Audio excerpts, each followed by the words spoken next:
this. We have to do this right, and I have to do this. Okay. Okay? I'm going to kick it to you, but I have to do this. What point are we going to introduce Luisito? Ours. Okay. Ladies and gentlemen, my nephew. I know I look so young and just so youthful that I don't have a grown-ass man nephew like this, but this is my real-life nephew. Everyone at CrossFit thinks he's my cousin, but nope. His dad is my brother. This is my nephew. And I would like Nathan to introduce him by name, please. Well, you come up as Hector on my phone. Yep. Okay, I'm confused. Okay. Luisito, Hector, well, I don't even know your last name. It ain't Ruiz, Same is mine it? as mine. Yeah. Oh, yeah, father. Okay, your brother. Okay. Ruiz. I can't do it. Ruiz. Like Miss Barbo. Ruiz. She went. Hey, if you want to have a cheat code, Yeah. instead of the Yeah. you be like the old school Puerto Ricans, like from the country. Ajo. They can't even roll their R's. Yeah. Really? Yeah. Jojo. It's off They the say back. like It's red. weird. Instead of rojo, they go jojo. It's like, I can do it sometimes, but when I'm trying, you've done it before. I can do it. But when I'm trying and like on the spot, I can't. I can't So- perform. Just for the Hector's sake, almost every male in my family is named Hector. Yeah. From my granddad to my dad to my brother, his dad, to my other brother and their kids is Hector. So we call everyone by their middle name. My dad was Hector Manuel. My older brother was Hector Manuel Jr. We call him Junior. He's Hector Lewis. So we call him Luisito. When it got to me, because I'm the surprise baby, my mom was like, no more Hectors. And I got to the point where I was like, when I was a little kid, I was real bitter. And I said, when I turned 18, I was going to change my name to Hector. But by then, Carlito had stuck. And like, Thank God it's you different. know, yeah, You broke the cycle we broke the cycle. But this is why he's Luisito, not Hector. because you wanted to be a little different. Well, yeah. Okay. That's why Keone is Keone, not Hector. Well, I don't know what you're talking about now. Keone and Hector. That's his. Keone is my son. That's his son. Oh that's the little 5-year-old that you see with me all the time. The little guy. This is about tradition, I guess. Is that what it is? Instead of being the third, fourth, fifth, you know what I mean? You're like trying to keep the name alive. I used to get my my grandfather's collection calls Really? from Jersey. Yep. And to this day, I get my dad's like court calls and stuff like that. And like, do you have the right Hector? And like, give me a date of birth. You're like, Well, if you ever yeah. get pulled over, it could be to your advantage. Like, are you sure you got the right Hector? That's true. Well, Or maybe well, disadvantage. that depends. I was It's a gonna say- disadvantage with our I was Hector. gonna say it'd be probably a disadvantage. Yeah. I had a really stressful day, and I was hoping we could spend the first hour just bitching.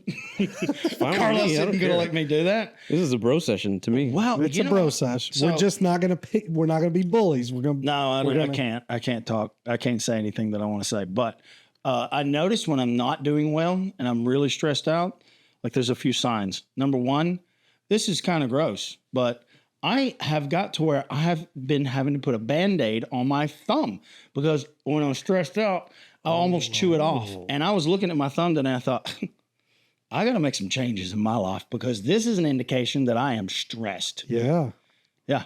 I mean, it's an old problem. and it's kind I'm of not like a the only one. nervous tick. Like kind of, Yeah, nervous more. Yeah, nervous stress. right. It's more stress. Annoyed stress. Like when I'm popping my neck, you know, there's no reason I do that. And I'm not the only one. I see other people do it. And it's like the hardest habit in the world to break.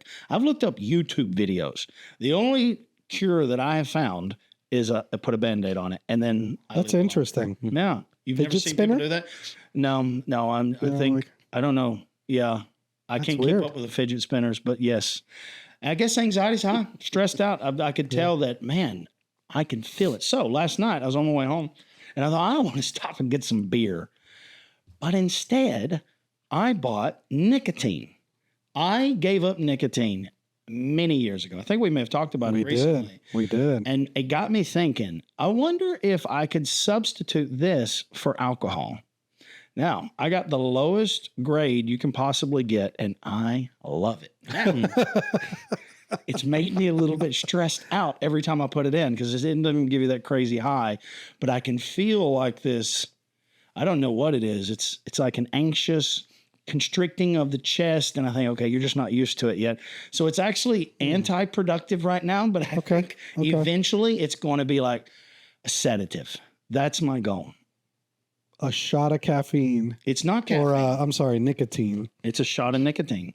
And I seen Andrews Huberman, the neuroscientist. Oh yeah. Yeah. I seen him recommend using it. He said it's good for you. Now he takes one a week Oh wow. or one a day, or He it's is, very a limited. super health freak. Well, that if you guy. see, if you see, He's a brain. Tucker Carlson goes through 3 of these a day, so 60 of those, and I don't want to get to that point. I mean, there are some health. I mean- like I heard that COVID symptoms, like people that had like Chain the, smoking. like people that smoked, never, a lot of them never even caught COVID. At least that's what the reels say in Instagram. But they say that the nicotine truly has health benefits to it, and that it's actually reversing a lot of the symptoms people got, like long-term symptoms where they lost taste and smell. And I'm still suffering from those symptoms. So Okay. that's another excuse to test this. Yeah. Remind me to show you those old advertisements when they used to advertise cigarettes for children with asthma. Get a pack a day for Junior. Isn't that funny? It'll really help him open up his lungs. Well, I'm going to try and do that because I can't keep chewing my thumb off. So here we are. Yikes. That's how my day's been. How's yours? Yeah, I know you text me stressed out, and I'm thinking, good. Me too. Let's bitch for an hour. And I'm not one to bitch. You know, I'm really one to handle problems and solve problems, but I'm in one of those tense phases just in life. And you just got to set with it. You know what I mean? Yeah. And that's where I'm at. It'll be okay. This too shall pass. It will be okay. Yeah. I mean, everybody needs a venting session. Yeah, I don't know if we should give it to the whole world because No. too many Well, people. I Are mean, like, "Is that it's healthy son to of a have gun like a- talking about me. Yeah, It's healthy to have and a good I probably would be. So conversation Yeah. with somebody. You know, just be like, "Hey, man, I'm feeling down. Like, you mind just listening for a second?" I don't ever do that. Do you do that? No, but I should. You bottle it I up need. like the rest Oh of us? yeah. Oh god, yeah. Maybe this is a good place to start. Luisito. Yeah. Let's talk about strong silent type. So can I ask what you do for a living? Is that okay? Yeah. What do you do for a living? I do quality audit for hospital claims. Really? Yeah. So you go through paperwork. Kinda. So right now I'm in the receipt entry. So I verify payments and zero payments. Yeah.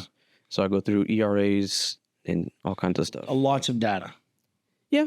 I mean, it's just nitpicking some stuff. So I'm making sure that the person that did the data entry, Yeah. that they did their job correctly. God, I'd be terrible at that job. Well, I don't have the attention span to read past one sentence of boring. Like I Notes. struggle to read the books that I love. Like it takes me 15 minutes and then I can finally zone in.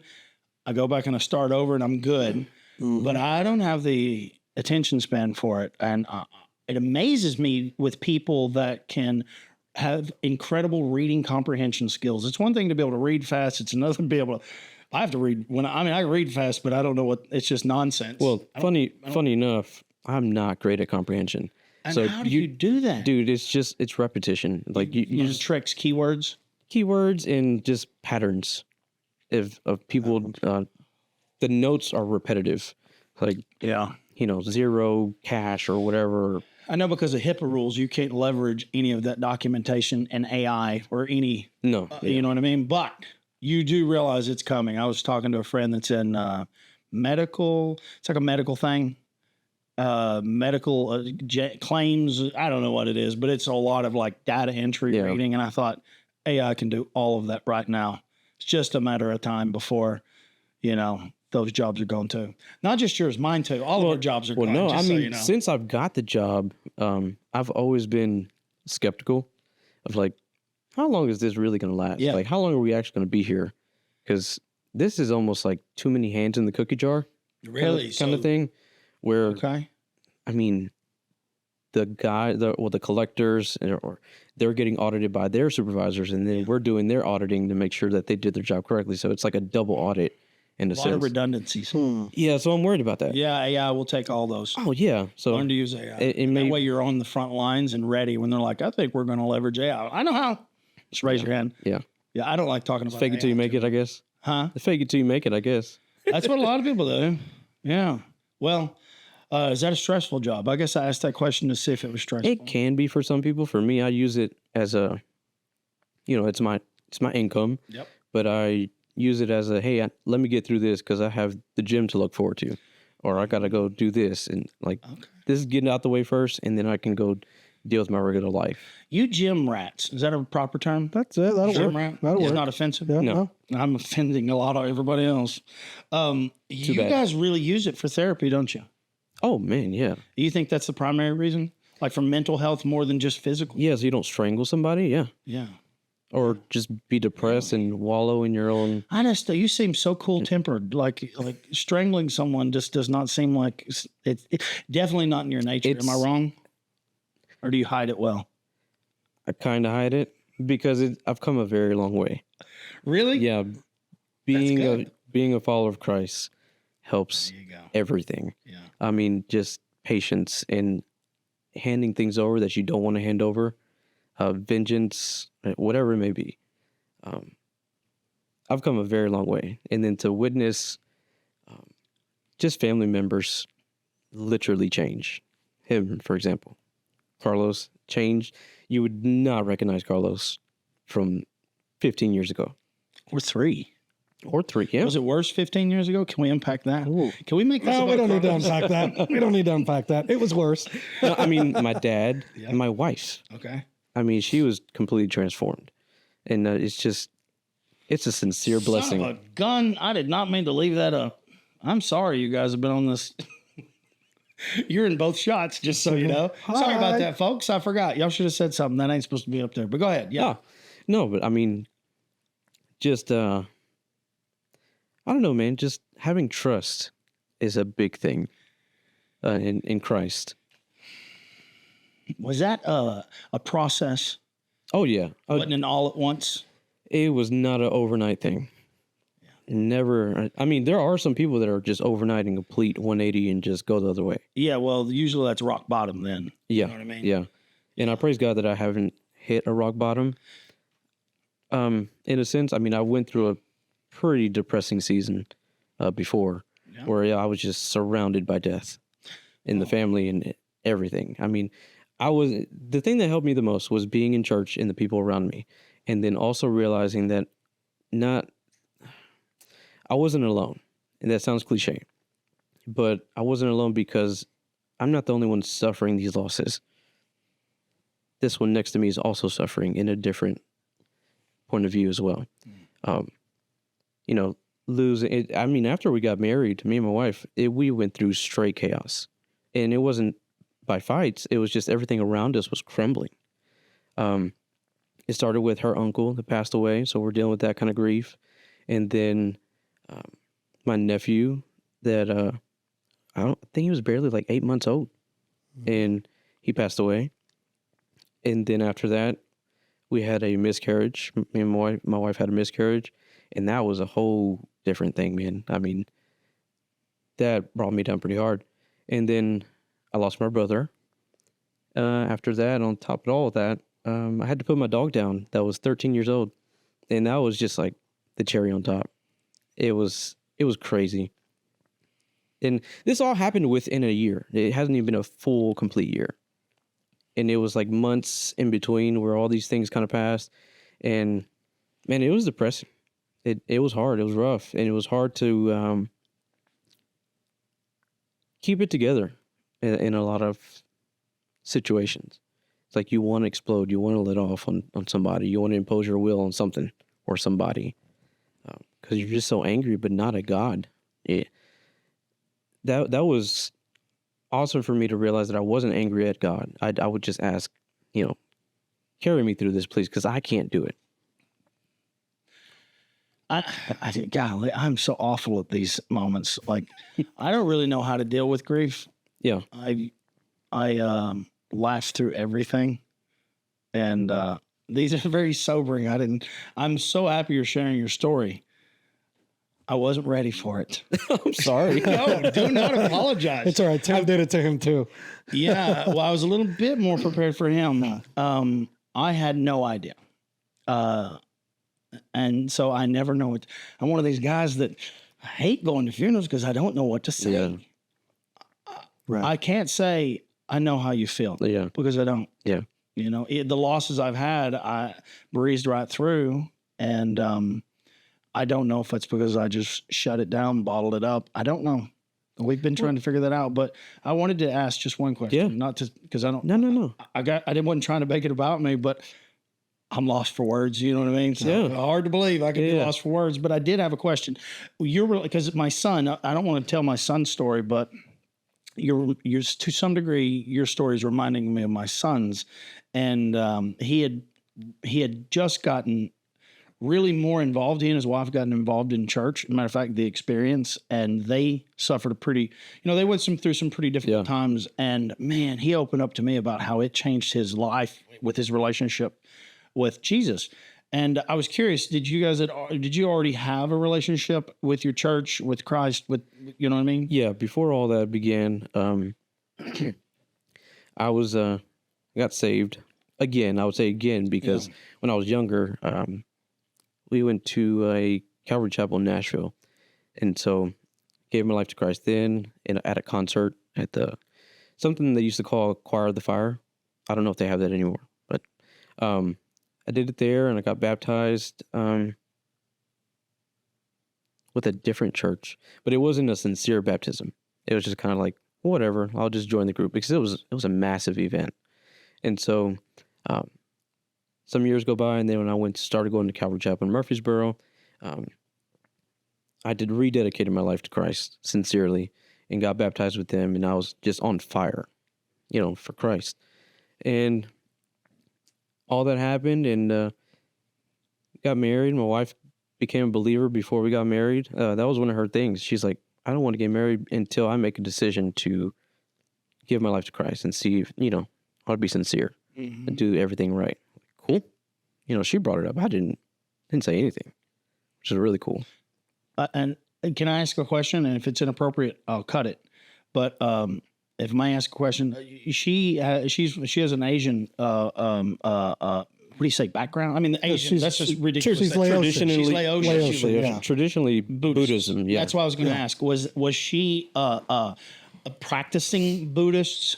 Okay, casual. Okay, yeah, because I think that'd be a hard leap if your whole family believed in one way, and then to nothing to the extreme where she would be excommunicated. Or yeah. No. Well, Carlos, you're being awful quiet. No, I know. Help me out. Well, here, buddy. he was talking about all this loss, and it just really made me think about his brother, my nephew. Because this is your loss too. That was exactly. I can say I was definitely not as far along in my journey at the time as my nephew was. I think he handled it with much more grace and maturity than I did. I was still drinking. I was bottling things up, especially with my nephew, because he was bigger than life, big hair, big smile, great laugh, like just a phenomenal kid. And his loss in particular really hit my family very, very hard. I mean, I can recall my brother, I was at Orange Theory Fitness. My brother called me and I could barely understand him. And it all went from there. I don't want to get into all of that, but I think his being that Luisito's our guest and this is about you, I saw a much more mature man than his uncle was for quite some time. And, he did admit like he bottled a lot of things up and he would take a lot of time to himself. It was just the way he's built. He's been like that as long as I've known him. He's much more expressive now. And we've grown incredibly closer. Like he's my nephew, but he's one of my best friends. Like I confide in him. Sometimes I call him and I'm like, hey nephew, I need to vent. And I've got that from him, which is really cool because we're similar in age. We're from the same, we're blood relation. But he's actually, and this is just to his credit because age doesn't equal maturity, right? I took much longer than most to mature and get to where I am now. Not that I'm a grown ass man. I would call myself adultish. I'm an adult where it counts, But he helped walk me through so much at his young age. But then there's the other comparison where I'm 42 years old, single, no kids. He's married into a family with children. So he's got stepchildren. He's got his own child. He bought a house. So he took maturity and faith and ran with it. Kind of like CrossFit. I brought him to CrossFit and then now he's a coach. He just look at the grin on his face over that one. So there's a lot of, he had to grow up pretty fast. And I think his maturity just skyrocketed, and it shows. Well, I would say a major difference is marriage. Yeah. You have a child. Yep. And something changes in your mind. You know, if I'd never had kids, I would not be here. I would have died in a car wreck, something, you know, I just don't think, you know, a lot of people say that, but something changes in a human being, not just men, but women too. It like rewires your whole brain when you have a little person that you're responsible for. So that probably contributed a lot in my mind, you know? Yeah. Yeah, I think vulnerability with all that being said that's something I've grown to make it important to be vulnerable. Whether it makes the person I'm talking to uncomfortable or not, it's a key factor. You've definitely been transparent and vulnerable today, and it does make people uncomfortable because, and it may be because I'm just sitting here and I'm not necessarily uncomfortable, and except for the sense of, you know, you're not looking for comfort. No, but I'm part of the conversation, Right. You know what I mean? Like, Yeah. I never know what to say, so I don't say anything at all typically. And I mean, that's such a big topic for men because, man, yeah. I mean, that going through my therapy, going through the veterans program, vulnerability was it, man. Being able to just lay it out there. And we're always talking about authenticity. I think the vulnerability plus, which you've been a key factor in my authenticity, our friendship and your guidance in that. I give you a lot of credit for that, where I've made that part of my, like, this is who I am. Hold me accountable to the standards I hold for myself, right? Mm-hmm. That's from you. And more men need to be courageous enough to be vulnerable. It will change your life. And that also, I mean, that's a complicated thing to just say, be vulnerable. I am, you are, we are. Yeah. When it's a topic that we want to be vulnerable in, like, it's really difficult to be vulnerable in every aspect of your life. Yeah. And some things I'm good at, some things aren't even an option. Yeah. Nor is it appropriate, I think, to be vulnerable in every aspect. No. There's certain things you have to. Really? Yeah, absolutely. I think there's some things that are like meant TMI. to be ours. You know, I see what you're saying. Yeah. you know, there's some things where it's like I can be. There's a lot of things I'm vulnerable and open about because I want to show other people what it's done for me, because my change has been drastic. But there's times where there's vulnerability where it would probably just be with my family, or it would only be with that one close friend or something like that. Like, I'm not saying let's cry at Hallmark commercials either, but it takes courage to admit your crap and to own it and to say, yeah, you know what? During that season, I was messed up, man. I did this. I lied. Whatever it is, own it. But there's also a huge amount of freedom in owning that. I'm glad he said that, because within that vulnerability, it was the hardest part for me to be vulnerable with him.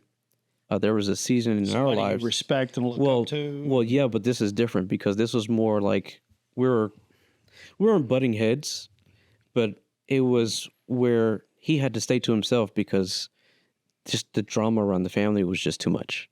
It was very backstabbing. It was ugly.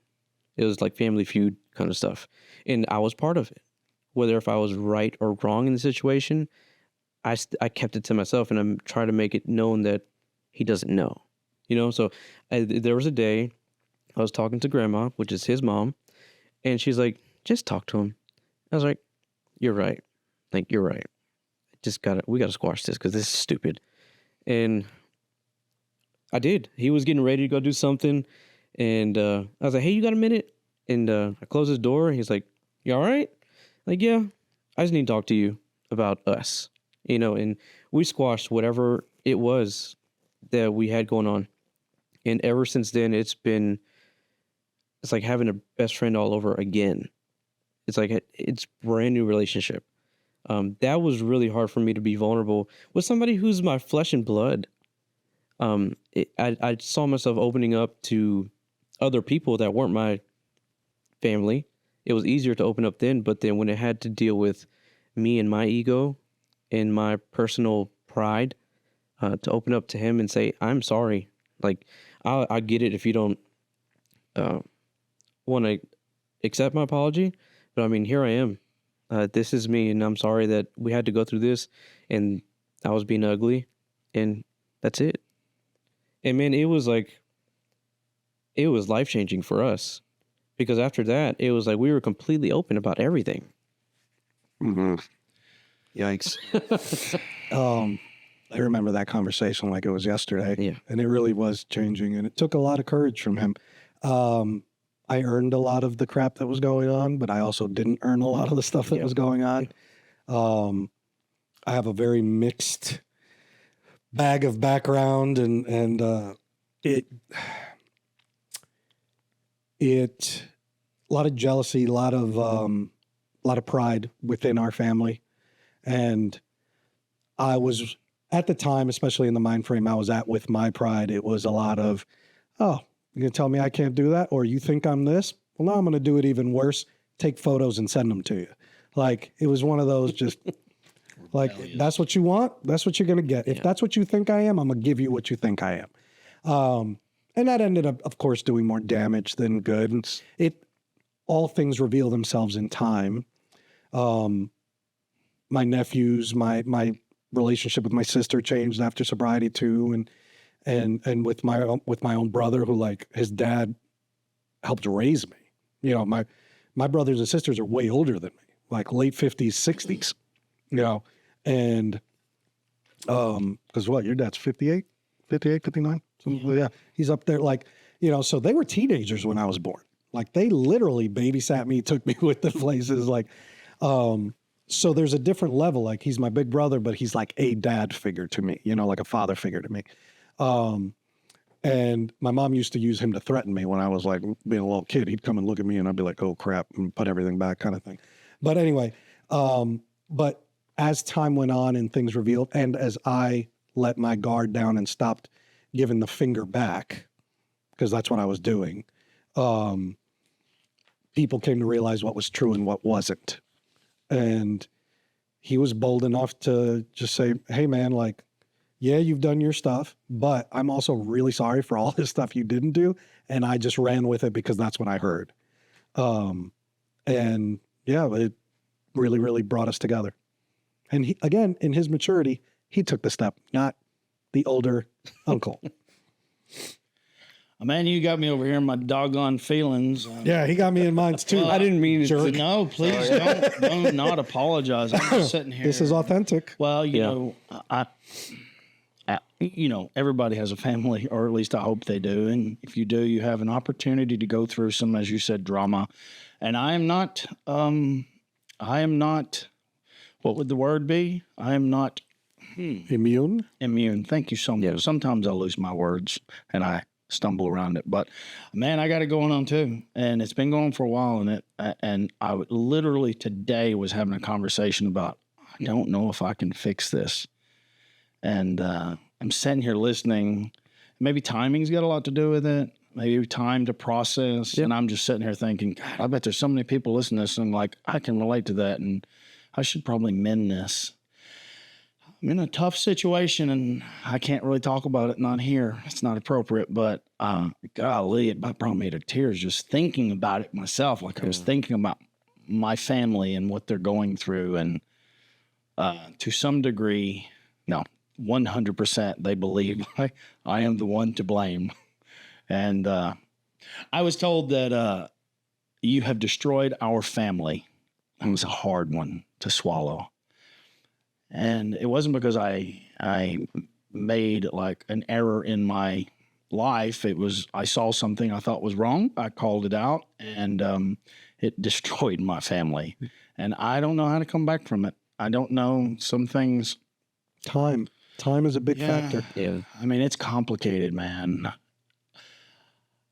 I don't know. Doing the right thing sometimes is the hardest. And then you second guess yourself. You know in the moment it's the right thing.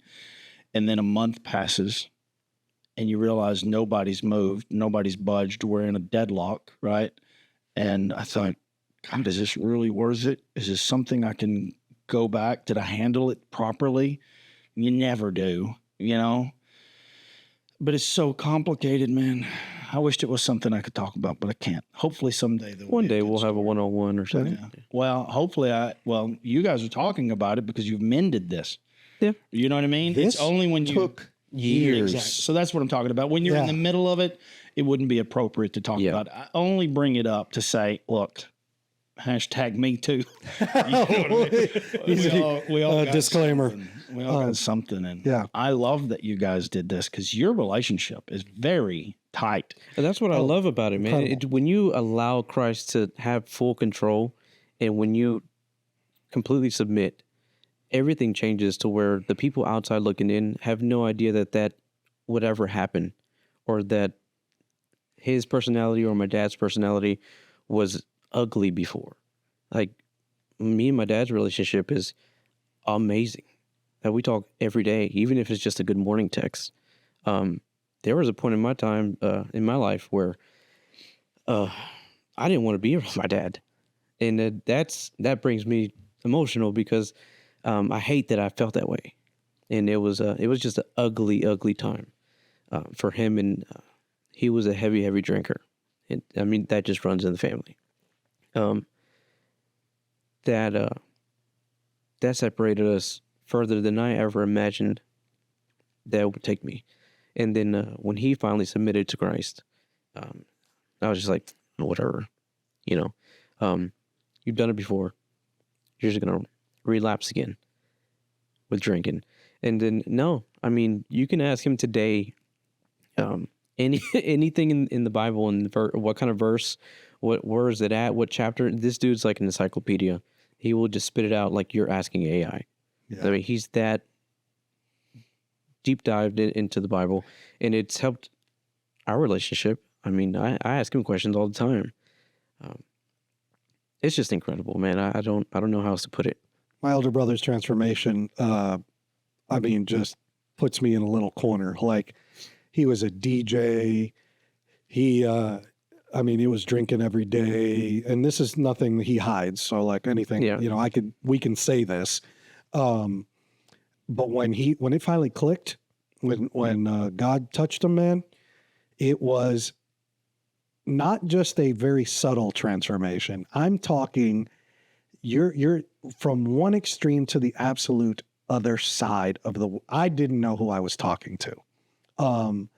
From his patience, his love, his kindness, his unshakable faith, to my brother has an addictive personality as well. So when he dives into something, he likes to learn like you. He's got one of those beautiful minds like you too. And he just goes off. It is like he will deep dive. And like when he studies a book in the Bible, he's studying it in every kind of Bible, in different languages. You actually have like to. Original language. Yeah, he digs in like a theologian. Yeah. And he will like Luisito said, like off the back, he'd be like, bah, bah, bah, bah, bah, bah, bah, in this book, it's page this, blah, blah, blah. Like it's comical how good he is. Yeah. But when I tell you, I mean, there was a point where like, I wasn't obviously at that, I was still drinking and doing all that. And I'm like, I'd talk to him about something like, hey, there's this new movie coming out, like a superhero movie. And my brother would be like, my only superhero is Jesus. I don't need to watch that. like that kind of level. And I was like, okay, bro, like I believe in God too, but can I watch HBO? Like it's entertainment, man. And it, like I started busting his chops. I'd be like, you want to go get ice cream?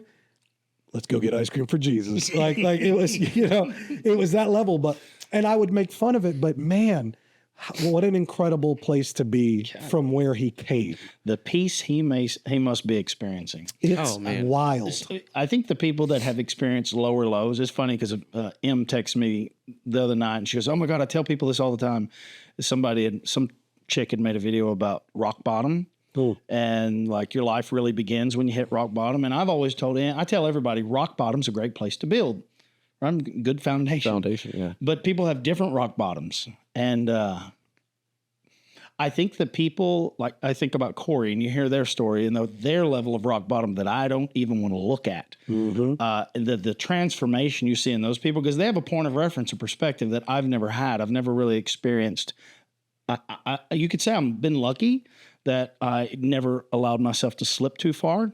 And so my conviction is not near as strong. I think you can relate to me. Our conviction may not be near as strong as someone that has came from one perspective to the other and like, I will never go back.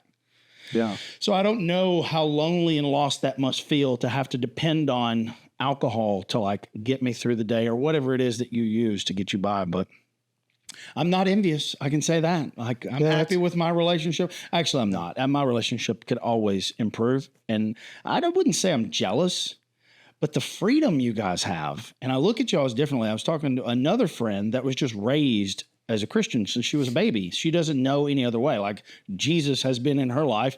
It was just like obvious. The answer is Jesus. But there's a different level. And she was telling me, she goes, I don't have that same connection that other people have. I don't know if you can relate to what I'm saying, but people that come from tragedy and have a relationship with Jesus, it was almost like she was not jealous, but was curious. She wondered, like, why is their conviction so much stronger than mine? And I think it makes sense when you've been that lost. She's just never been that lost. Neither have I. I've been fortunate enough to not have really low rock bottoms. I've always kind of just kept treading. But in some way, I wished I did have the kind of, what would you say, faith? I don't know, just the ability to surrender. Like I had my moment, but it's hard to maintain. And Miss Barbara was talking about, was coming out of a meeting today. One of my closest friends was bragging on Miss Barbara. And he's like, man, I've watched every podcast. I know he's watched like every podcast and he's commented on the ones he doesn't like. And that's good. We need it all. We need it all. Yeah. And he is like, Miss Barbara was the best. Like he was just going on her day. He kept talking, like he knew in detail about her day. And I said, if you heard her, it's only been for 8 years. She figured this out at 72. Yeah.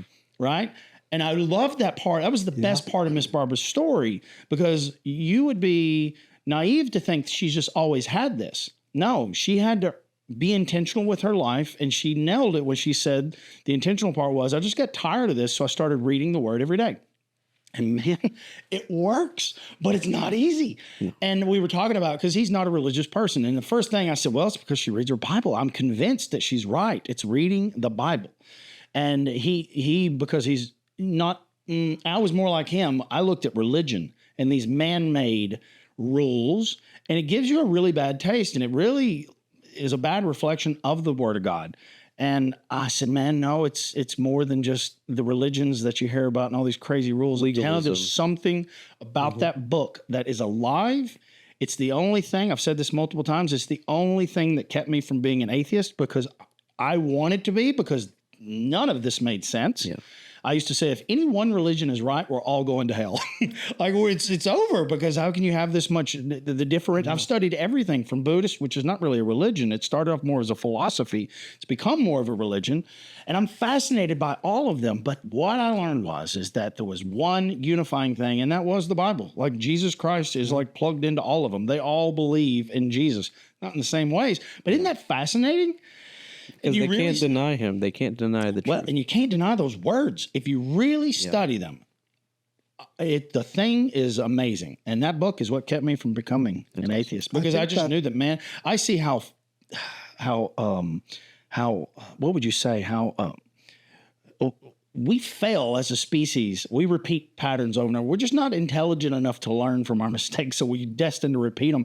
And we put things together and they collapse. We build systems and they collapse. And I look at that book and I see it as a system. I see the Trinity as a system. God was the architect. How does it go? God's the architect, Jesus is the builder, and the Holy Spirit is the operating system. I'd read like that's a good description. I love systems, and all systems should be in three. That's why three, all my life I've put things in three. If it's not three, it's not balanced. Like it's perfect. And I just love that book. I just need to read it more. I've noticed that my attitude, I've noticed that my energy, my peace is rare when I'm not plugged in. And I've been struggling. I've been struggling to maintain that level of joy, not happiness. I see them as two different things. Well, to touch on what you said about history and learning from the past, we are a species with amnesia. And that is exactly why, because we don't stay in the, on path or, in the book. Go ahead. I just wanted to ask you, though, do you think that's because, see, for me, from my perspective, it's because when things are good, I'm just living my life. I'm happy. Life's good. I want to plug in. I want to share my life with people. We turn to the book. And I used to kind of think negatively of people that always turn to God every time their life wasn't going good. I thought, well, why don't you just stay with it? You know what I mean? Why? I've just realized it's more difficult than I thought. We seek God in our worst moments, when we're scared, when we're hurting, when we're in need, when we're being selfish, right? It's always, God, help me get out of this, or God, help me get to this. Yeah, when you're can be an atheist, and if you're on your deathbed, you're praying to God. You're praying to God. Yeah. But there's people I think of that I interact with every day that when they're down, man, they're the most humble, contrite people you've ever met. They just want to fix it. They're going to do whatever they do. And then give them a week into the problem being solved and things going well. And suddenly it's a complete flip of the switch. They are, I don't need you. I'm good. Yeah, I was just feeling down, but I'm all right. I got this. And they're on this high where nothing bad is ever going to happen again. And then inevitably something does, and they're back in the same place. That's us. And when you say they, you're talking about all of us. I'm talking about people. Anybody. People, anybody. You, me, anybody. But what I have found through much trial and error is that what we need to do is we get down on our knees and we pray and we beg God to help us out of issues. When things are good, do it in gratitude. Take a moment and thank God for all of it.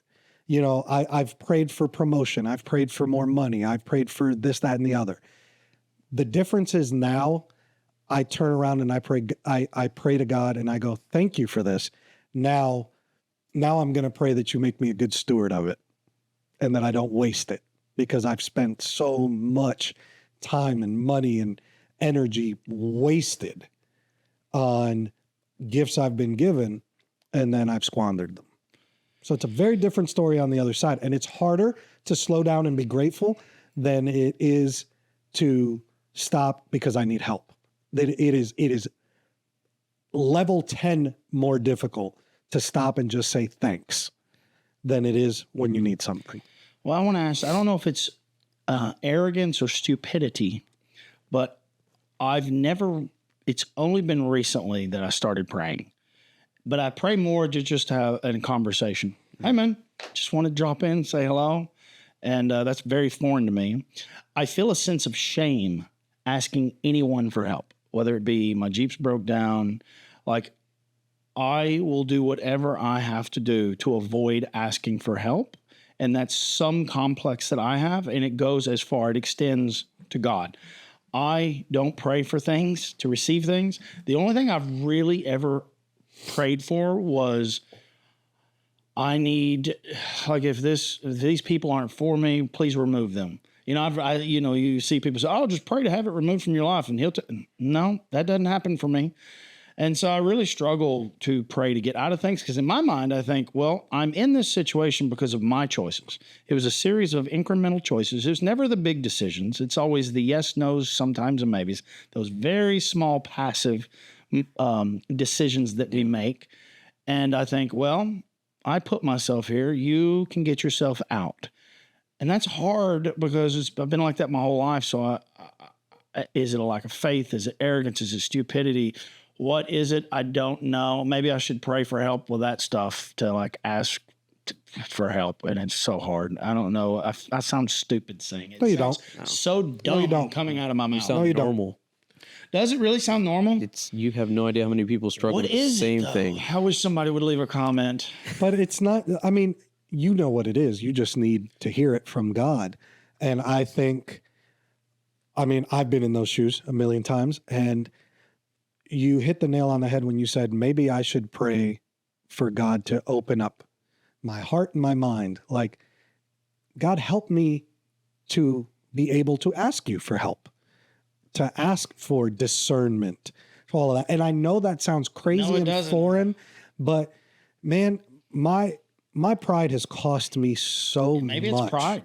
Yeah. So much that I have to remind myself quite often. I mean, even with my mentor, we've had this conversation about the podcast, about it going so well. And he knows me so well. And he's like, make sure you keep it about what your mission is: service, redemption, helping people. Don't let it go to your head because it's going well. And I can say, old Carlos would have been like, yeah, this is going great. Like, there is not a single part of me that wants to pat myself on the back for it, man. I'm hungry to help other people, to introduce people to the world, to have these conversations, because it helped me. It's going, somebody else is feeling it, man. Somebody's feeling what you're feeling, what Luisito's feeling, what I've gone through, and they're going to connect. And that's going to lead them to a better place. That's our job. Being silent about it is your worst enemy, because you think nobody feels the same way. And we can have 5 other people in here, and you bring up a problem, and every single person says, man, I'm glad you said that, because I was struggling with the same thing, and I don't know how to put it. I don't know how to say it. And it's happened in men's group, and we talk about being lustful or something, and we're like, man, we're just down. I'm down right now, and just looking at provocative things on social media, and it's bringing me down. And the next person will be like, dude, me too. Like, I'm glad you said something. And now it's out in the open, and now the enemy can't attack you with that same tactic. He's got to find another loophole. So now you bring it to God and say, hey, remove this from me, please. It's funny. I was just like 5 minutes before you guys got here, I got a phone call. I've been working for months to put this program together. A lot of effort, a lot of emotional effort has gone into it, and got this stressful phone call. And so the idea is to create scenarios for individuals to stress test them. I don't want to go into any detail, but we've been writing the curriculum, and then trying to identify activities that we can. So teaching people skills is pretty easy. Teaching people how to emotionally handle stressful situations, behavioral, situations is much more complicated. So the idea is to put people in stressful situations, and we were coming up with scenarios like activities where people had to work together with communication, because you were just talking about communication, and it kind of made me think about the conversation that I just had, which was a scenario. It was not about assembling this thing. It's not about creating a production line and then showing them how things get assembled. It's like where things break down is because of a lack of communication in every relationship, even at work. So we were thinking through it. Okay, let's create this activity that has all these components. And we were thinking, have you ever played the telephone game? Have you ever done that in the military? Yeah. You know, when you were second, kids. third, Yeah. fourth party information deteriorates quickly. Our memories are awful. And I thought, okay, well, let's do a scenario where there's an individual that has access to the directions, an individual that's relaying information, interpreting those directions, and coming back to a team that's doing the assembly. But then let's really throw some random gears in here. Let's throw extra components to see what they do when the assembly. Like, hold on, why do we have extra parts? Do you just continue on? Do you keep it to yourself? Or do you say, hold on, this doesn't make sense? Because that's what we're trying to teach is don't be afraid to speak up and ask and say, hold on, this doesn't make sense to me. So as you were saying it, it was almost like, oh, the same thing I'm trying to instill in individuals and trying to develop in individuals, I'm lacking myself. Isn't that funny? It's a long way of saying that I don't even practice it myself when it comes to my relationship with myself and with God. And I struggle. And yeah, you guys have almost had me on the edge. Like, I felt very emotional through this entire podcast. Like, I could feel my eyes swelling up because it's funny because when I decided to do this again, it was because of his story and what happened to Charlie. And I thought, okay, if I bring this thing back, it's to allow people to come on and talk about their struggles, because if you have one, someone out there is going to be able to relate to it. And that was kind of the concept. Well, I was in a different state of mind when we started it. And now I'm sitting here listening to us talking about Christ. And I'm thinking, I can't believe it. I can't believe I would publicly talk about these things that I always shied away from. And now I'm not shy about it at all. Although you notice it's like this mix, because I don't know if I want to overexpose. You know what I mean? I'm not trying to be intentional. I don't know what it is, but I am proud and You don't want to happy be pushy. Yeah, I don't want to be pushy. When it happens naturally, we started off being funny, and wow, we get into this heavy topic, and I'm grateful, I'm inspired, I'm humbled that we can sit here and talk about these difficult things in life and put it out there for the world and let people judge. You know, that's okay. It's none of our business. And by the way, how much vulnerability is that? Because it's not just three dudes sitting here talking, even though it is right now, like we're in it, but it's three dudes talking about some heavy stuff and then putting it out for the world to see. Guys, if we can do that and put it out on the internet to be there for the ages, you can stop and talk to your son. You can talk to your brother. You can talk to your friend. You can make amends with whoever you need to make amends with. Because what's the worst thing that could happen? They don't accept it. They walk away. You're not any different than when you were when the situation was happening. The difference is in you, because now you've lightened that load. You've dropped that boulder you've been carrying. And it's up to them to take it or not. You know, take care of your side of the street. And you kept your side clean. Doesn't mean that the neighbor's going to. But it's therapeutic, it's healing, and you get to move forward. You know, God willing, that person forgives you. You can reestablish a relationship like we did that came back stronger than ever. But if it didn't, he could say, well, you know what, Lord, I did the right thing. I expressed my regret. I tried to fix things with my uncle. My uncle didn't accept it, but I feel good, and I'll just keep praying that maybe one day he will. In our case, it worked. But what's the worst that could happen other than you let go of this baggage that's holding you down? There's no loss here other than pride. Set down your pride. People don't care. We're worried about what other people think. Can I mention a comment that you sent me? Yeah. So he sent me a comment, and it was really a nice comment, but I choose to avoid reading comments. If I'm reading comments, because I've drank enough liquid courage that I'm curious and I'm feeling proud, and let's see what these people think about me. And but for the most part, I don't like to read it, good or bad, because it'll influence how I don't want to be in my head when we're doing this, because this is really hard. You'll end up changing your delivery on things. You start watching about what you say in your next interview. Yeah, if I'm thinking about, I got to be sure not to do this. But he had sent me this really nice comment that was like, I really like Nathan. My ego read, Nathan's great, but gosh, I wish he'd quit interrupting. And I know since the day I started this that it was, and I've gotten so much better. If you see where I started, because it's really hard not to jump in. And it's just human nature. But when you record it for the world to put out there, I'm putting myself out there to be judged. And I was so grateful because I read it and it sucked. It didn't suck to read the comment. It was true. And that's why I don't know if it hurt or stung, but I knew this person, I don't know who it was, they were 100% right. And so I think, okay, take that. And you already knew, so be more mindful, I guess you could say, and a little more intentional and not jumping in. Well, she's one of my oldest friends from Jersey, and I just did it to you. I jumped in. I'm so sorry. No, I don't mind at all. It didn't bother me at all. I'm really good at that, but she was in high. I'm just going to shout her out. If she doesn't like it, I'll tell her, and I'll tell you to cut it. But Arlie from high school, I've known her 20 plus years. Phenomenal woman, incredibly intelligent.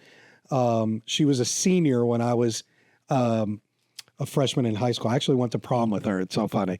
And we were in ROTC together and all this stuff. And she's a big fan. She watches, she will send me commentary and things like that. And I share it with you because she does it very intelligently, very, she's not picking. No.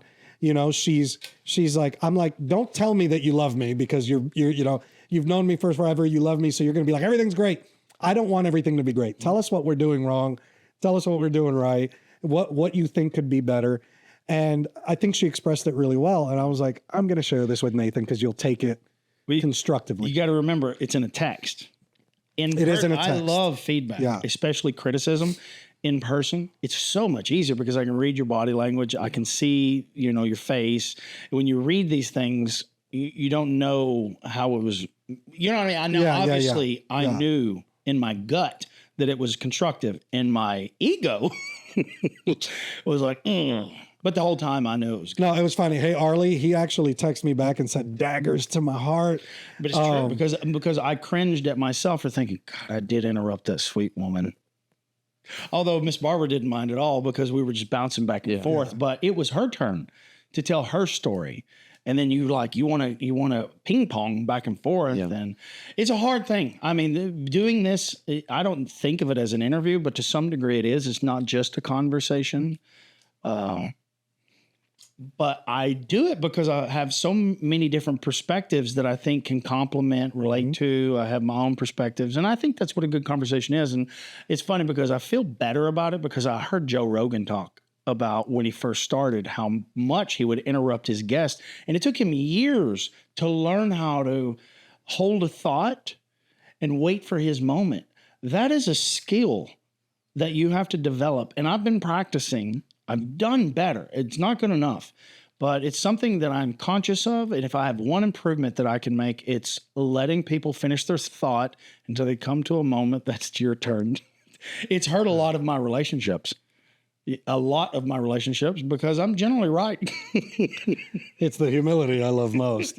But by the way, Joe Rogan says don't read the comments. Yeah, I know. But I like that you sent it to me. It was like a safe way to send it to me, and I thought it was nice. And I appreciate you sharing it with me because you knew I was going to take it well. And I do take it well. Just so you know, what was her name? Arlie, I really appreciate your comment. Instantly I knew it was constructive and I was happy about it. But at the same time, we all have an ego, and it's okay that it sucks. You process it and you say, okay, what did I learn from it? And she's right. And let's move on. He, I didn't know who it was at the time. Yeah. Arlie. But the part that I also want you to grasp is how impressed she is with how much you know about so many things and how you have the ability to sometimes we'll drift and get a little nuts and you can bring it all back or loop it in somehow. And multiple people have said that. So look at your strengths too. Yeah. And I don't want to lose that because man, my thoughts are fleeting. If I don't capture them in the moment and reflect on them, they're gone. It's really hard. Wow. Very difficult. And that's why I would say it's probably every person's biggest flaw when it comes to communicating in stressful situations, because what is the saying? We're listening to respond.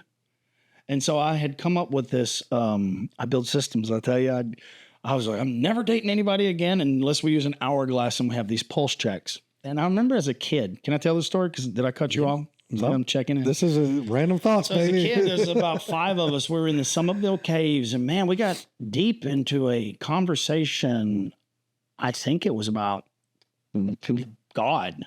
And we were just 17, 18, and we're like, everybody's smoking weed, and we're in these deep conversations. I think a lot of people have done it. And man, it was so heated and passionate that I reached down and picked up a rock and said, okay, look, we got to have something here to balance this out. And so whoever has the rock gets to speak. And we got really good at keeping quiet and passing that around. My friend actually turned that into a necklace, if I'm not mistaken. He did something with it, kept it forever. And I thought that was wonderful. But I realized I can do something similar because my conversations in my relationship was not going well, like when he got heated. And I thought, what if we come up with a 3-minute hourglass? And I was so excited about this because I wanted to kind of not patent it, but come up with, so use it as a symbol. And this may take me a second to explain because I thought there has to be something more important than just you and I. There's something else, this third thing, and we're going to call it the relationship. And so I need to pay respect to the relationship. And how do I do that? Is it by talking over? Is it by proving you wrong? I think that this hourglass that I came up with was a representation of the relationship, the respect that I wanted to show to it. So you have 3 minutes and an obligation to speak for 3 minutes and vent, tell me whatever you want to tell me. And I noticed what it kept me from doing was responding. I had to listen to their thought. And if you give somebody just 3 minutes to let them figure out how they want to say it, they'll come to a conclusion that if you would have just allowed them and just listened to truly listen, you may be satisfied yourself and say, oh, I see what you're saying. And it really worked. Unfortunately, that relationship didn't work, but I think the idea was there because I was using this third thing, because think of a business. If we're in a partnership, the business is more important than my opinion or your opinion. We're sustaining this life. And I thought relationships are the same way. And then I realized after I started thinking about Jesus Christ and God. Let's just say God. I thought if we put God at the center of a relationship, he is the thing that we pay respect to. So it's more than just me and you. We have to put God at the center of the relationship. And I thought, man, if I ever go in business with anybody or if I ever get another relationship, I have to put him at the center, not this hourglass. Does that make sense? What do you think about that? I haven't really had a chance to practice it well, but in theory, I think it's going to work. Well, that's the foundation. Yeah. Christ is the center of everything. Yeah. So, I mean, you got it. You got it down. It's just implementing it is a different story. Well, you got to have somebody to implement it. It's the micro, I think, for me, like, you know, where when they say, like, do everything you do as if you're doing it for God, right? So when I go to work and I'm arguing about containers, or I'm angry because someone's checked out and they're not doing their part or pulling their weight, I find it hard to slow down and go, well, remember, you're doing this for Jesus. Like, I want to wring his neck. I want to tell this person not so nice things. I got to run this email through ChatGPT to lighten my tone because, you know. You can't say that publicly, can you? Oh, I'm saying it publicly because I know, like, I'm telling you, open book, man. Like, I wouldn't cross certain lines, but of course, I work in an industry where my job is to put out fires, and you're not dealing with cream of the crop intelligence. You know, people are lazy, they're complacent. You just described everyone's life. Right. Yeah, well, hey, everyone can I'm trying to keep it general. To some degree. And my mindset, you know, this is why I get up and I do hard things first. I'll go and get my workout in. On Wednesdays, I get up even earlier. I go to a different workout, and then I go to my men's Bible study group midweek because I need that midweek oasis to keep me centered, because by Wednesday, I want to strangle someone. Or, you know, or we're going to walk real strong into throat punch Thursday. And I've got to remember to give grace, but we still have a job to do. So I need to, instead of calling you a word that Miss Barbara wouldn't appreciate and tell you to get your head out of your butt. I know, but I'm still on track. And I'm telling you, get your head out of your butt, because we get so complacent in, we're not making big rocks into little rocks. You know, you're upset because somebody emailed you wrong, or you're in a bad mood. Like, I sit in an air-conditioned office. I've got 2 screens, and we get angry about the most minute things. Our job is to fix problems. So I walk into the office going, it's going to be the worst day ever. There's going to be an epic amount of problems. And when my day inevitably doesn't reach the level of crap that I had preset in my mind, I had a good day. You know, that's a Marcus Aurelius point of view. That's Stoicism at its core. I don't know if you ever read Meditations. I love Meditations. And I just wish, sometimes my struggle is trying to remember, like, it's hard because I hold myself to a certain standard, right? And I have people that I work around, and I'm like, why can't you just take that extra step, that extra 3 seconds it would take you to do that much better of a job? And it's nothing hard, like difficult or backbreaking. It's if I'm sending a customer an explanation, take a screenshot, have some backup, because in my mind, they're explaining it to their people, right? So let me give you all the tools you need so I look great and you trust everything I say. But now the person that's supposed to be, you know, people that are helping me or people on the other team just half-assed it and sent, like, hey, this ain't gonna be there till Tuesday. Now I've got to jump in and professionally say, here's a screenshot, here's this. Like, now I'm cleaning up what could have already been done correctly. Now, I know part of that is I'm a control freak. especially about my job. But I have trouble fitting God into that during the day because I'm busy. I'm trying to make money. I'm trying to move this and I'm trying to manage this. And then I'm trying to keep you motivated. I'm trying to help you help me. And I'm like, how can I help you help me? And it gets crazy, man. It gets crazy. And I get peopled out by the end of the day. Like, I have friends that know I don't want to talk on the phone. Don't call me after 5, man, because I talk all day and I'm fixing problems all day. Shoot me a text. I need to decompress. I don't have the bandwidth sometimes. Well, and your salary is directly a reflection of this effort, right? It's not just a straight salary. Like I have a salary, but we like the more money I bring in, the more money we all make. There's some commission, yeah. And that's the bulk of it, So when I look at someone and I'm like, you cost me an extra $150.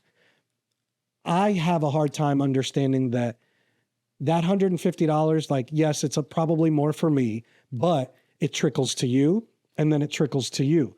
So you didn't cost me $150. You cost us $150 in that move.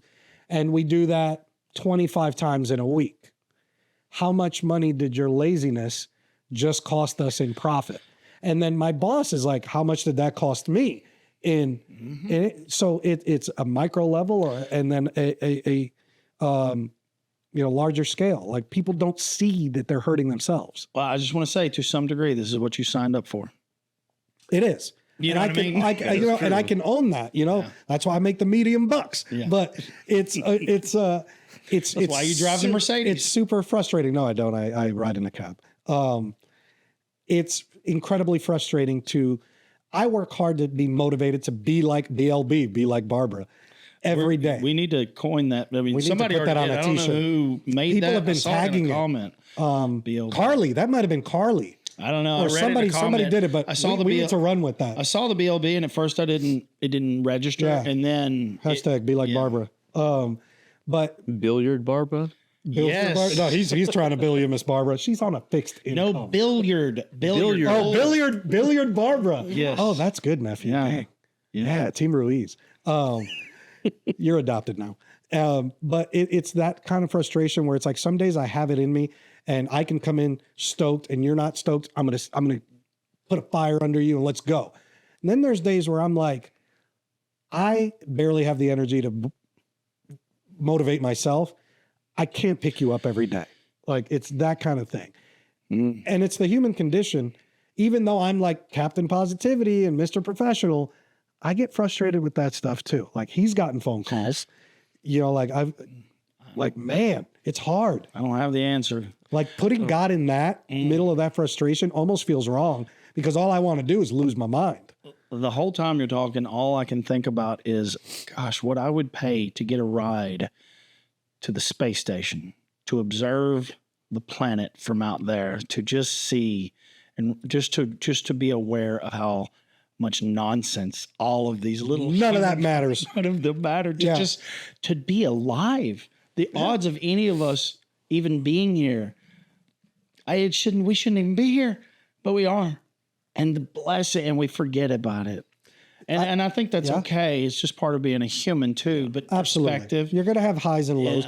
But why? But it's because of those lows that you have your highs. 100%. Yeah. But by the way, can I ask you? Are we in the segment in the show that we're going to start bitching? Because I'm ready. Oh well, I think I just did. Is it my turn? I'm going to call that venting. I literally responded, "Hey, I am so ready to bitch tonight."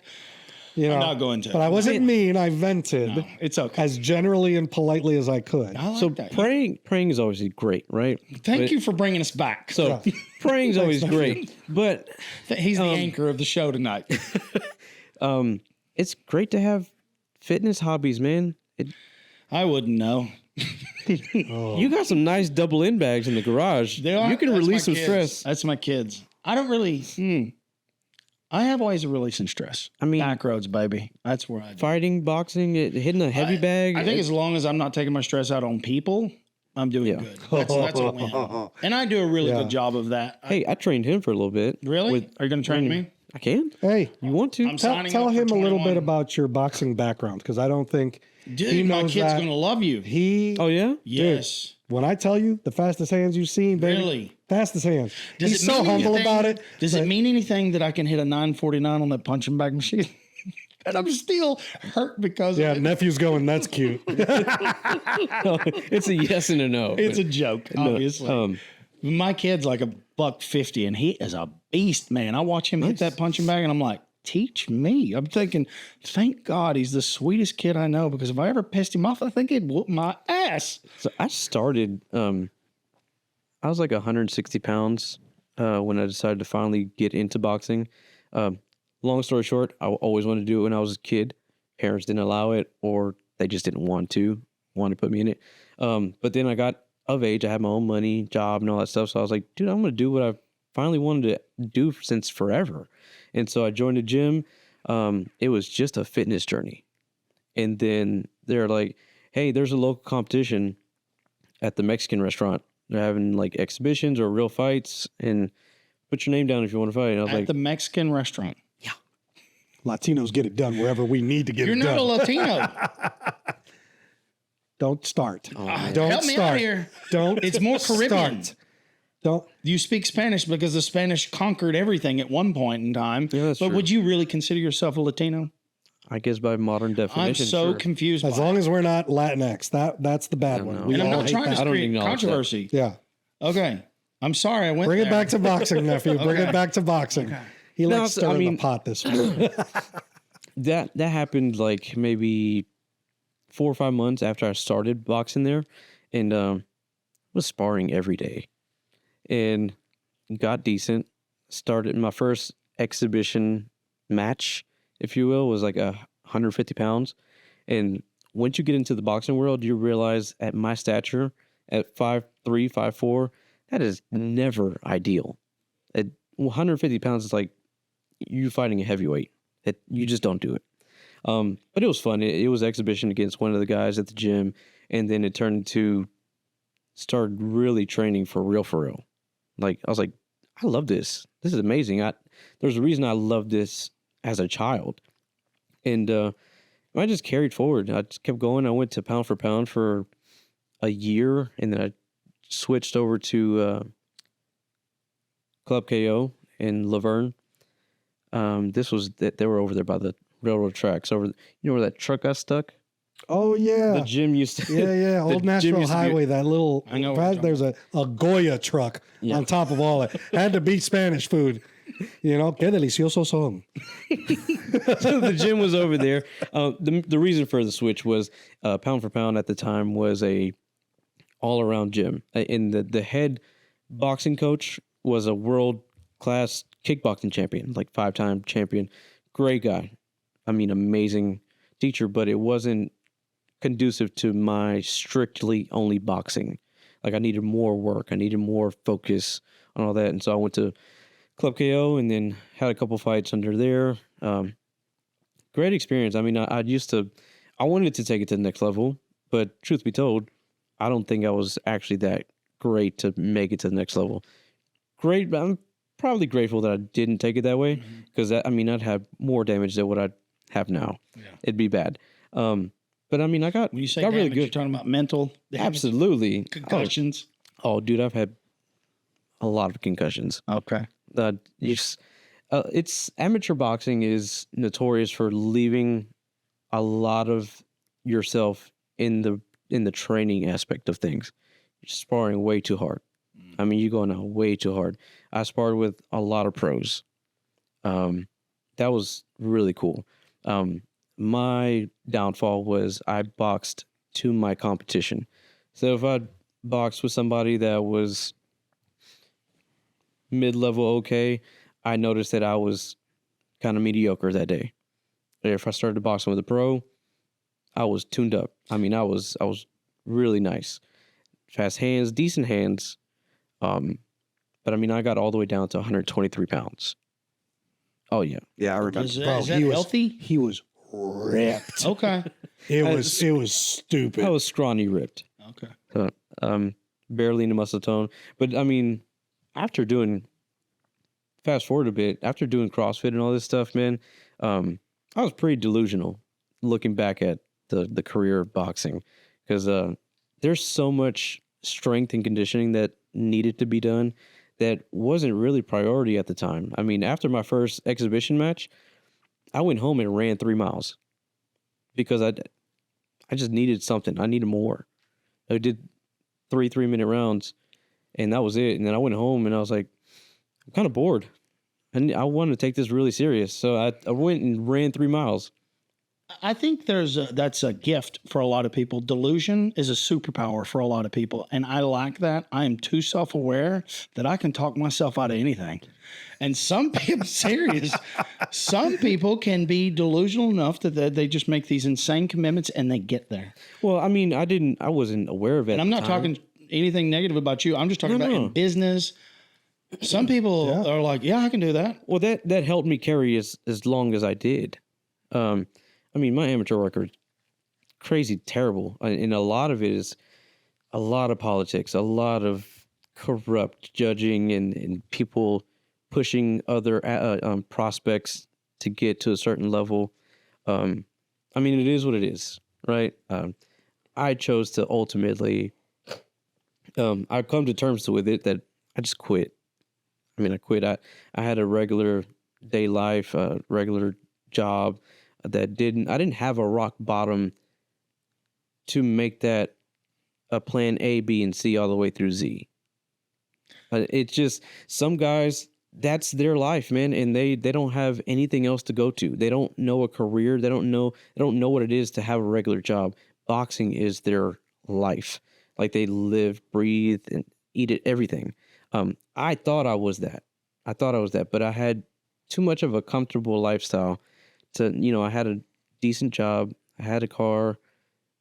Still living at home, trying to make a career out of boxing. That was my life. It was just go to work and box. Yeah. That was it. Well, you shot your shot. I mean, I've been saying a lot. It's not about hitting the target. It's about just aiming for it. At least you aimed and shot. Yeah. I'm grateful and for the it. experience that comes with the journey. Oh yeah, I'm grateful for it. I mean, I know I can handle myself out in the streets if I needed to. Yeah, that's got to be very satisfying, and knowing that there's a sense of confidence there that, I mean, you grow and you never realized you knew that about yourself. Mm-hmm. It's like, I can walk into any spot and not be afraid. Mm-hmm. Sincerely afraid of anybody. I'm not afraid either. I ain't got none of those skills. No. Maybe he's just willing to take an ass whooping. I am willing to take an ass whooping, but I also have this. I can communicate very well. You can talk your way out of something. Gift again. Well, you don't even have to talk it out of it. We now never even get into it. You know what I mean? I can usually handle pretty stressful situations. That's my gift. So I didn't have to really learn to fight very well. I got to meet one of the heavyweight champions of the world. Really? Deontay Wilder. You really went far with this. This wasn't just some little local gym and you in there sweating. I mean, kind of. Maybe, but still. I mean, I traveled. The furthest I traveled was Gadsden, Alabama. So tell me how I did on this 9. How much did I hit? 849. Was that pretty good? I'm joking. We're all going to need to go to that machine after a podcast. Yeah. I can send you a picture of me and him after the fight. After Gadsden, my fight. Alabama. Yeah. So he trained in that area. Deontay Wilder, massive human being. I mean, everyone to me is big, but he is a huge human being. The name sounds familiar. I'm going to be Googling. You'll know who it is once you see it. I promise. Wow, what an incredible thing, though. It almost sounds like I got to perform for him pretty much. He sat ringside in my fight. I'm over here amazed, and you're over here almost disappointed in yourself. To some degree, you almost let yourself down because I quit. Because I let it go in such priorities. Yes, but so you have regrets is what I'm asking, I guess. Kinda. Okay. Yeah. Because the way that I left, the last fight that I had, it was left a bad taste in my mouth. My opponent was giving me props, sincere props, and they were like, "Man, I couldn't take any more body shots from you. I'm glad you didn't hit me in the body anymore." I'm like, wish you wouldn't have told me that, because that's all I'm gonna think about now. Is it too late? Oh God, yeah, man. 35? Are you really 35? Yeah, I'll be 36 in March. Look at Tom Brady. GOAT. Boxing's different, man. Yeah, I know. I don't follow sports. But that's a totally different story. This is why I like pool. Okay, Look at Miss Barber. I can't wait to get Miss Barber and you on a pool So table. you were everything you were describing was reminding me of a lot of pro pool players, because the difference between being great and the best is, it's just funny because, can I tell a quick story? Yeah. So I've been shooting pool a lot more lately, and I found this little tribe. I won't even say where, but this little bar that's like it's my home is what it feels like. I have like memories from being 9 years old, going in this place and just amazed. And like as a kid, I went in with my dad, and he knew people in there. It's a bar. It's a great bar, the best. And I still go. It takes me an hour to get there, and I try to go at least once a week. And I've found this little family that we all shoot pool together. Matter of fact, right after our last podcast, they all came to Murfreesboro I remember this. to shoot with me. And it was like, Yeah. man, I really appreciate them doing this. We had a great time. And man, can I even tell this? I think I want to tell this. Last night I was shooting, and there's a guy that hangs out there every now and then. And when I say crazy, I mean, I think he knows he's crazy, but I love him. And when I mean that in all senses, he's the kindest, quiet, humble dude. He's actually homeless. Doesn't ask for anything. He just comes in there and whoops the shit out of everybody that challenges him. I'm telling you, man, I've played with great pool players. Great. Not that I can compete with them, but I've had the luxury and the pleasure of my cousin's a pro. Like, he's beat the greatest. And I've just been blessed to be around great pool players. And I watched this guy play with the worst house stick you've ever seen. I'm talking about where there's a tip on top of a tip, cracked stick. And he's doing bank shots and kick shots that I couldn't even see. And he's landing them. Not one, not two. Do you know who Efren Reyes is? I would say he's the GOAT of the pool world. He's a Puerto Rican. No, is he not Puerto Rican? He's Filipino. Filipino, right? I think Joe Rogan's talked about him because he's obsessed with it. The greatest. As a matter of fact, I got to see my cousin beat him. From what I've heard, Filipinos are the greatest at pool. He was, well, because they play in humid environments that's somewhat outside, and the tables are moist and the balls roll different, and this is their life. This is all they do is shoot pool in horrific conditions and come here and they dominated. And this guy was so good, they actually gave him a fake name to come to the States, and he dominated. I keep real name's hearing Efren this. Reyes. They're like, people would know the names, so they'd have to give them fake names when they come over here, and they would enter that way. Yeah. If not, nobody would play them or something like that. The greatest thought this guy was nothing but luck, and to some degree there is some luck in there. But he knew the math. He knew the math and the geometry of the table, and could see shots that no one else could. And this guy was doing that. Now, I'm not saying he's an Efren Reyes, but he's one of the best I've ever seen. I won't even tell his name, but he could care less. I bet he watched him beat 25 people back to back. He was so ready to lose because he was just done. But he sleeps in a tent, hadn't had a cell phone in 12 to 15 years, and he was sitting there telling me about the CIA, how they had experimented on him. And some of the stories he was telling me were so fascinating because they were true. They are true stories, at least to him. And maybe they are true in real life. How old is this guy? He is 47 years old. And one of the sweetest, kindest people you've ever met. Doesn't talk to anybody. He talks to me and one other guy. And just the most respect for the game, for us. And we just admire watching this guy play pool. And I'm just sitting there thinking about how great he is. And when you put him up against the Efren Reyes of the world, the differences are astronomical. It's fascinating when it comes to talent and skill, that there's this threshold that it's incredible. But yeah, I was thinking, can I bring this guy on the podcast? I would love to interview him, but I wouldn't want anyone to make fun of him because he's just genuinely a sweet person that's obviously experienced some things that I've been blessed enough to avoid that. To speak to, hear his story, man. Dude. Yeah. You're going to be fascinated. How cool would that be? The stories are fascinating. But I mean, he's got struggles and he knows it. He's so aware of it. And I was like, how do you stand warm? He goes, mind over matter. And I was like, he goes, man, it's all in your head. And he knows the voices. He knows that a lot of the things that he's experiencing, he just doesn't submit to the thoughts, and I admire the guy. I honestly admire him. To some degree, he's the freest person in the world. He's content, he's happy, doesn't ask anyone for anything. And I am so excited. I told him, I was like, listen, I'll start coming up here consistently because just playing him, he's the only one that makes me nervous. Like I can shoot pretty decent, especially when I'm on, and that's just anything. When you're on, it's easy. But he gets me in my head, and I drive an hour to play on one of the worst tables because the competition is so good. Because it's still a coin-operated machine. It's not like going to a billiards where there's 30 tables. You lose that sense of competition because you bought the table. Nobody's trying to earn the table. I want the old school, get up, put your quarters on the table, or get in line, and there's like 12 names. If you lose this game, you've got to start all over and wait for 12 people. And it's created a community of people just sitting back, admiring and appreciating the game. And I've created friendships from this. And I love how nervous I get playing him because it gives me something to lock in on. It's like, okay, remember your pre-shot routine. Because normally I don't have to. But if I don't utilize my pre-shot routine. But you see him and you're like, I got to be on my toes. Oh my! You know what I mean? Like, that's what it is. Everybody is like. So you're like A game, baby. Like, I got to bring it. That's one thing I don't miss about boxing, about fighting. Well, you're not. I'm not getting my face smashed in. There's the a nerves walking into the ring before the bell actually rings. It's sickening. But I mean, once you start moving, you forget that. Well, for me at least, you forget that people are even watching. Yeah.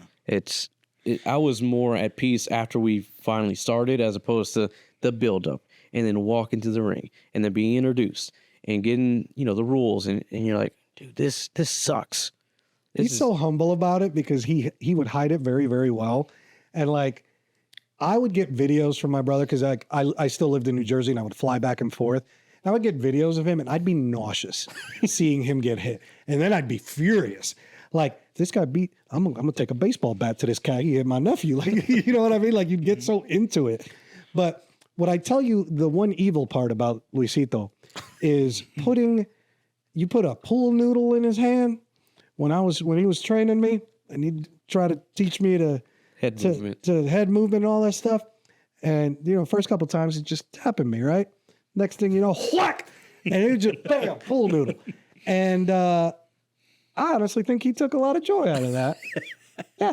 I think that would be. Who doesn't like hitting somebody with a pool noodle? Yeah. So he's not all sweetheart. I want to talk about these nerves though, because it doesn't just apply to boxing. And this is what separates people. It's not their skill level. It's their ability to hush their mind and to set their nervous system at ease, whether that's going up and saying hello to a girl or a world champion poker night or shooting pool or stepping into a boxing ring. And that's what separates good players from the best. You could be the greatest. You could have the greatest shot in golf and pool. But if you can't overcome your nervous system when it's screaming at you, it's fascinating. And so that's what I appreciate. That's why I go to shoot pool there, because I get that challenge of calming my mind and I could feel my heart. One reason, everyone there smokes. And I'm thinking, they have an advantage. They're always puffing on cigarettes. And I'm thinking, I can't keep drinking. I'm going to get worse if I drink. And I looked at multiple Marlboro Lights. I was like, I'd be high as a kite if I smoked that. But I thought, they have an advantage. So yeah, I'm going back next week. Oh, I can't wait to hear the difference. I always thought that feeling in the movies where they kind of starts closing in, like remember Kevin Costner? Like the hearing just kind of like goes away and you're just tunnel visioned on that one task. I'm going to interrupt you. I'm so sorry. Yeah, go ahead. Do you remember the movie with Kevin Costner, Flip the Mechanism, where it would go silent? He was a baseball player. It's actually a love story, but he was like not washed up. He was a ready to retire pro baseball player, pitcher. And he would get in the zone and he would tell himself, flip the mechanism. And then, spoiler alert, he actually throws a 9 innings, you don't get a hit, a no-hitter. He throws a no-hitter and didn't even know it. And he was like in the 9th inning and the mechanism wasn't working anymore. And this crowd, he could shut out. But I think that's what you're describing. And the movie did a great job of demonstrating on what that's like. I've never experienced that. That feeling is actually real. I've never felt when the crowd just sounds like incredibly loud and then your heart's racing and then that bell rings and then everything just goes silent. And then you're so focused, and so the thing is, once I get in the zone to where everything's going, I can hear the coach, I can hear my parents. You can tune everything out. I can tune everything out, but I can still hear certain things. I mean, I can fine tune. I could hear my opponent's coach, and my opponent's. There was a fight that I had at the War Memorial downtown. I heard his coach yell out 6 in the first round. The opposing coach? Yeah. Okay. And so I paid attention to that. And then in the third round, he yelled it again, and I reacted appropriately, and I stopped him dead in his tracks from implementing that 6. And it's like you have to have that superpower to manage those feelings and those that adrenaline. I mean, it's That's like a Spidey sense. it's crazy because you go back You're and talking look about at your crowd screaming. The only thing I can even relate it to is baseball, getting up to bat. yeah. I could hear people there too. It's crazy. I've had this like as gift, if you will. When you I forgot what I was gonna say now. Well, I interrupted you, folks. Sorry about that. What was her name again? Harley. Arlie, I apologize. She's going to get a kick out of this. I'm sure there'll be a text too. Hey, by the way, was that movie for the love of the game? That's it. Okay. Go watch it. I was thinking about that in Bull Durham. It is such a good romantic movie. I like good romantic Look at this guy over here. All of a sudden, you hear that, ladies? He'll watch a movie with you. Actually, I like baseball movies too. I love the overcoming. I love the games where somebody has something difficult. Underdog stuff, right? Yeah. Yeah. So we messed you up, but we were talking about this gift that you've dialed into. Yeah, there it is. So what? When you go back and look at tape of what you were involved in. So for me, I would look back at the tape of my fight, and I was like, we were moving that fast? Because in that moment, it felt like we were just moving motion like this. And we're just moving. And my punches felt like I was just throwing like this. And I look at the tape and I was like, I didn't think I threw it that fast. There's no way I threw it that fast. You're in the zone. It's a rare place to be. It's crazy. It's the greatest It's not feeling. exactly slow motion, but it feels like at regular pace. Well, I think any fight I've ever been in felt like slow motion. It was like an out-of-body experience. Yeah. You know, you're in that fight or flight mode and something takes over, and I guess it's survival. Well, there's times where I remember doing something specific and I don't catch it on tape because it went that fast. I was like, where's my foot pivot that I know I did on purpose because I knew he was going to move that way or whatever. And I'm like, I'd have to rewind it and play it again. But you're, at this That's level, awesome, you're though. not thinking. You're reacting because you went through the motions. It's muscle memory at this point, right? I mean, it's 1,000 things going on in your brain because you're setting up traps and you're trying to avoid traps and you're doing things on purpose so that they can react so that you can react.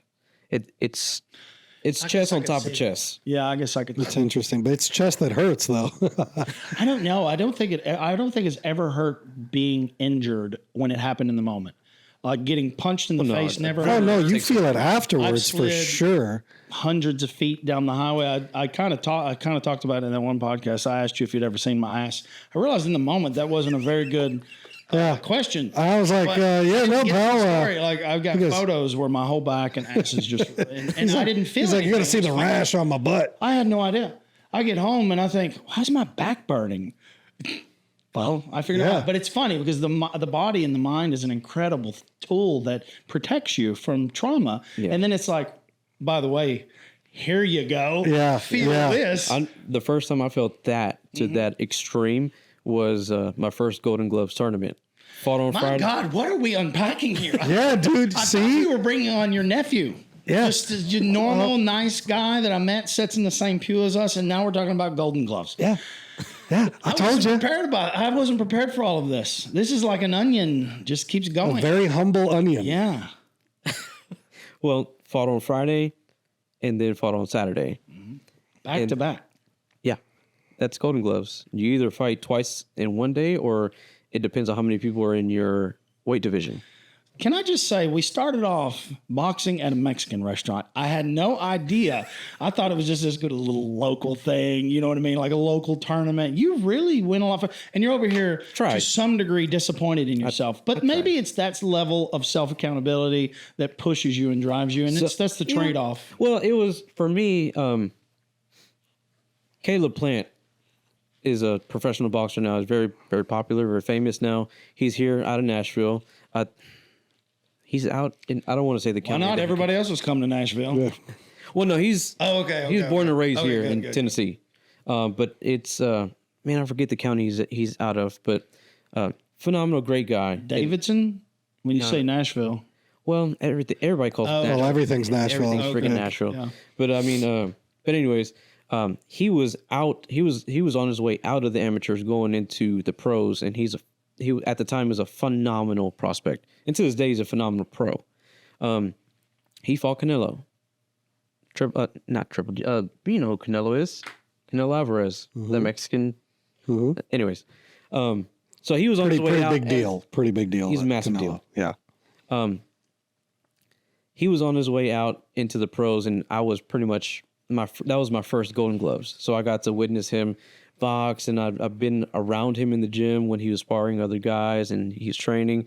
So I kind of made him a kind of like a target to try to follow.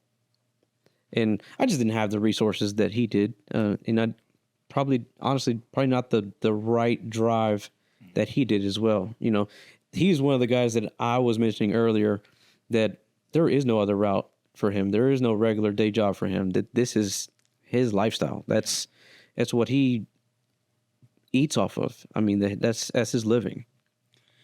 I cannot wait to introduce you to my son. Do you still train at all? No. I mean, well, maybe I could talk you into 15 minutes of time with him, because he would just be so honored, because all he did get on YouTube and just was obsessive. Like, he decided one day he wanted to do a backflip. And I was like, yep, this is how you do it. Never done a backflip in my life. And I'm over here boy, I can explain. Man. But I was confident in his abilities, and I was like, just pushing. Yes, of course you can do it. I would never attempt a backflip. I'll do it like off the side of a boat, and I'll literally land on my back or my face. But he would just watch YouTube videos and go out and get the box. And I'm just like amazed. Well, that's what I did. Yeah. But he would appreciate 15 minutes of your time. I mean, that's how I started. I mean, I would watch the pros, the people who I adored and looked up to. Roy Jones Jr. was my absolute favorite fighter ever. And to this day, I'll fight for him like being pound for pound the greatest.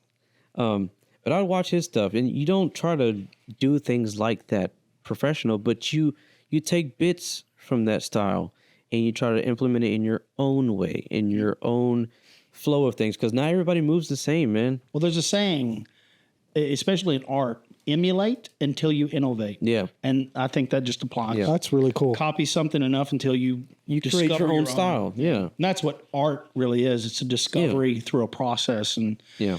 But now I'm completely in love with CrossFit and weightlifting.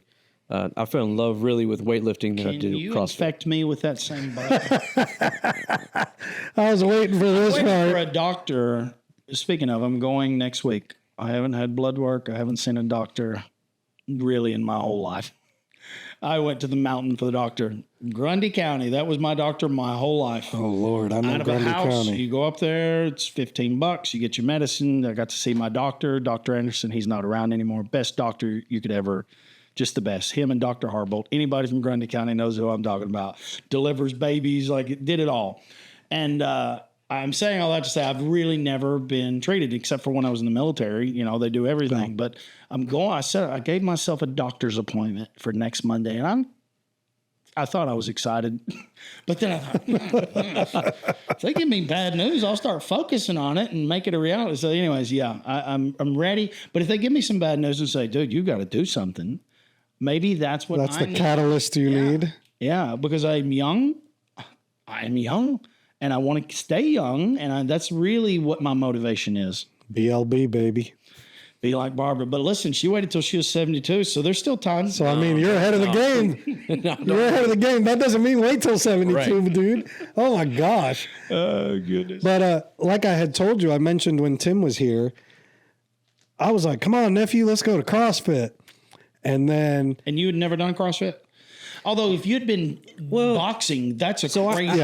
Yeah, well, I had after boxing, I had a personal trainer, and they did cross training stuff, and they were mainly football focused kind of guys. And Deion Giddens, he's out of TSU, and he went to play for Buffalo Bills years ago. But now he's back in Nashville, and he's got prospects all over the state. And he's got kids getting drafted. He's got kids going to colleges, top-tier colleges for football and all kinds of sport, honestly. One of his main professional athletes right now is Mookie Betts that came out of he went to Overton here in Tennessee, got drafted, played for the Red Sox, and now he's, the top baseball star athlete in the world right now for the Dodgers. I'm so clueless when it comes to athletics. Well, it's time for you to No, come to the dark side. Football and baseball. I was an All-American athlete. But I say all that to say that I was in that gym for a while doing personal training stuff, and we did a lot of obstacle course racing training for like Spartan races and stuff like that. I did a Spartan race on my birthday many years ago. Drove to Atlanta by myself, had a hotel by myself, and did the race, and then came right back home. It was a cool experience. Okay, well, let's talk about how those of us that think about the gym. I saw a study on Instagram that said it's almost as good to think about going to the gym as it is going to the gym. Yeah, that study's full of crap. I know, but man, I've always admired people that can catch that bug. I don't know if it's a bug, because at this point it's not. Is it really a choice for you guys going to the gym? Like, you don't give yourself a choice, or it's something you need, and if you don't get it, like you're just not happy. I don't know. Kind of, yes and no. It's most definitely a choice, because for me at CrossFit Barbell Battalion, the application. Out. Is that absolutely, a Shout out. absolutely. Hey, yo, Okay, yeah. Alex. Yeah. Put it in the shot. It might not be in the shot. I don't know. Barbell Battalion. You had to like Vanna White it. You had to. Kind of awkward in my face, but I got introduced to them because of him. He was training there. What gym is he not training in? Yeah, that is a standing joke No here in loyalty Murfreesboro. whatsoever. He shows everybody the love. It's funny. Tim he reminds me all the Joking, by the time. way. No, but you're right. You're right. Like I get around. Tim says this all the time. He's like, man, when I first met you, you wanted to try this out, and your uncle he wasn't trying to steer you away, but he was trying to like hyping it up. Like, are you sure you want to do this? Because this is serious stuff. This is real. And he's like, look at you now. You're over here coaching. He's a coach. He's a freaking coach. So I got my level 1 for Olympic weightlifting. I fell in love with Olympic weightlifting. Never thought I would love a barbell that much. My goodness. Let me tell you, he can squat it like it's hot. That boy drops it. I don't know. My knees are feeling it now. Welcome. I'm loyal to a fault. I am committed to sets. I haven't even been, but I know that's my gym. Dude, Yeah, hey, do what you have to do. I need you. We need to be get those active. 21 days done. I am going to do those 21 days. I was hanging out with a friend yesterday, day before, and we were talking about the 21 days, and I said, because he had commented on it, and because he was asking me for clarity, like, is it 21 consecutive? I was like, who would do that for 21 days? And he said, no, you should go for 21 days. You don't have to like kill yourself. Like, you can go in there and do something different a day. And I thought, okay.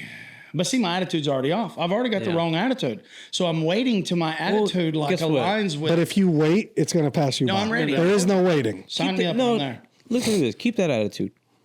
Drag yourself to it. I am. In that attitude. And see what different attitude you have when you walk out.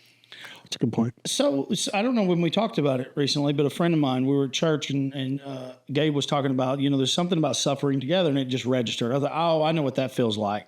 And I thought, oh, that's the contagious aspect of it, is you're winning and struggling with other people and the encouragement. And you had mentioned it, But he specifically used the phrase suffering together.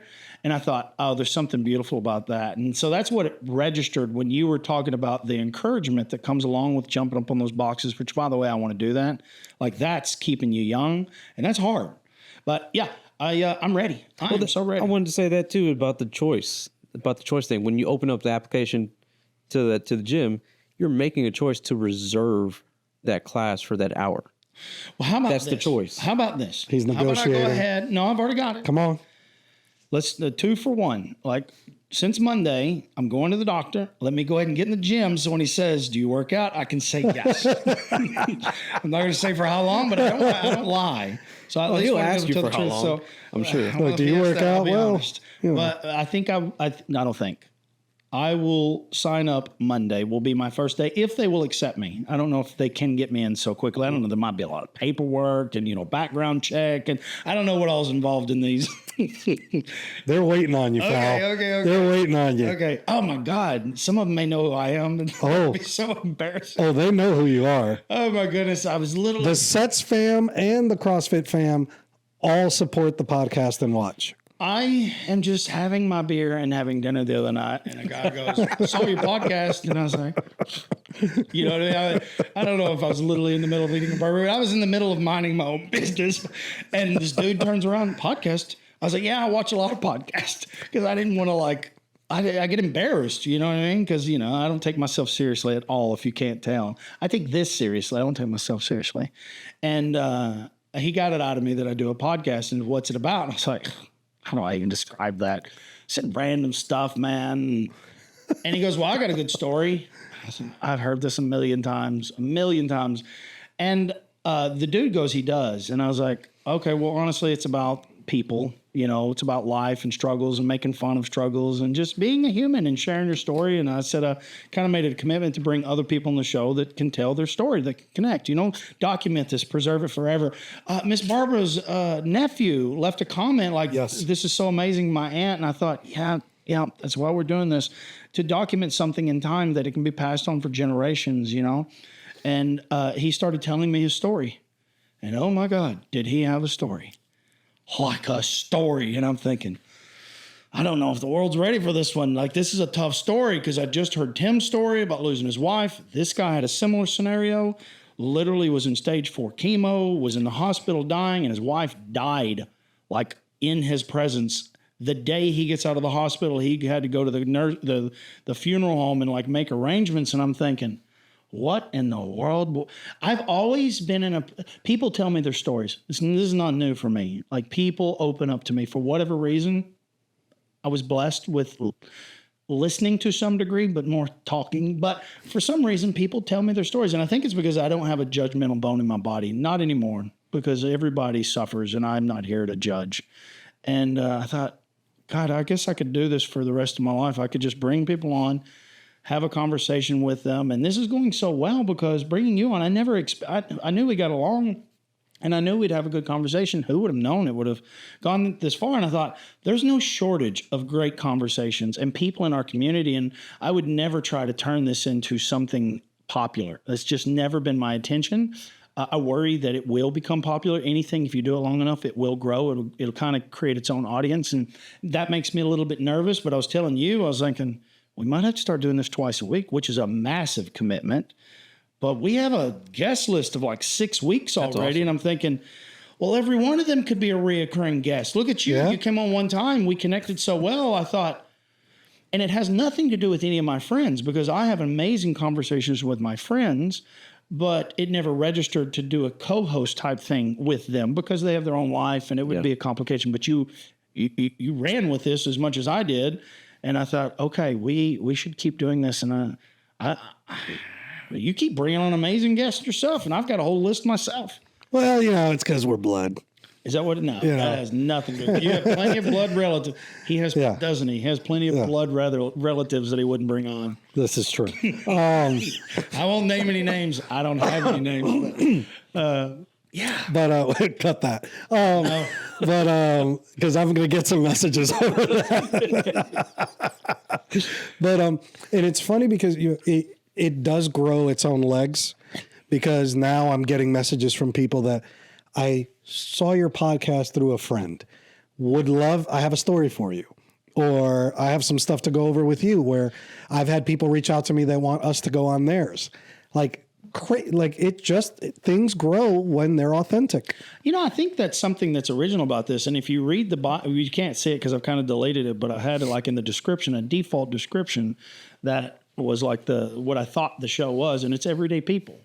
And you see these podcasts where they're just trying to get big guests on, popular guests, and I thought, well, I can't relate to those people. Like I don't know celebrities like in that sense. You know what I mean? I see these big popular people, and I think, how many of us can really relate to their struggles? Their struggles are so different than ours.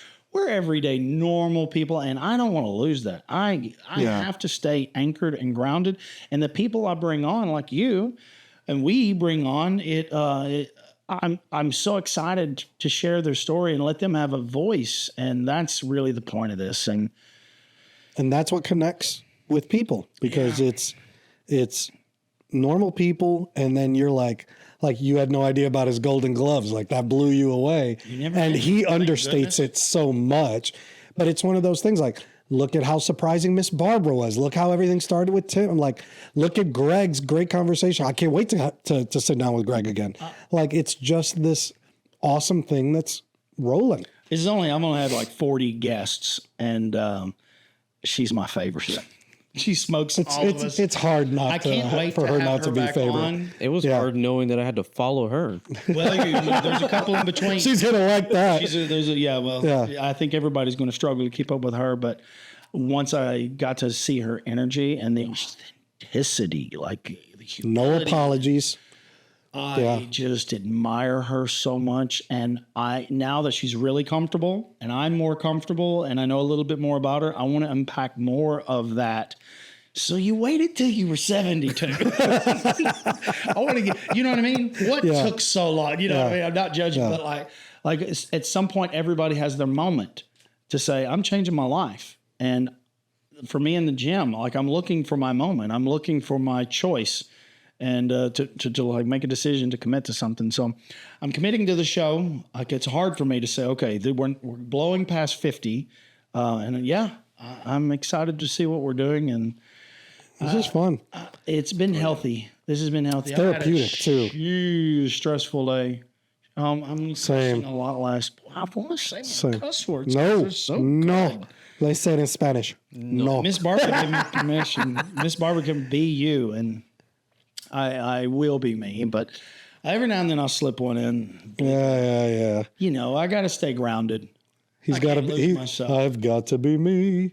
We got to take her home. We're at 2 hours, buddy. Already. Oh gosh. Kind of just went away. Just kind of flowed. Okay, it was great having you on. How's that for an ending? Hey, I'll take it. He said, "Hey, pal." I really appreciate you anchoring us though in the word. Yes. That's a good way of saying it. Like you able to bring it back. You know what helped me with, I still struggle with it, but what helps me with, I got a potty mouth as well. Do you? Yeah. And I'm not proud of it. And why not? What helps me is I convict myself with the scripture saying it's not what you consume that defiles you, but what comes out of your mouth. Well, it's what comes out of your heart. Nice. Too, but I mean, it's the intentions behind it. Like the words have no value. It's a heart Jesus issue. is not judging me for saying shit.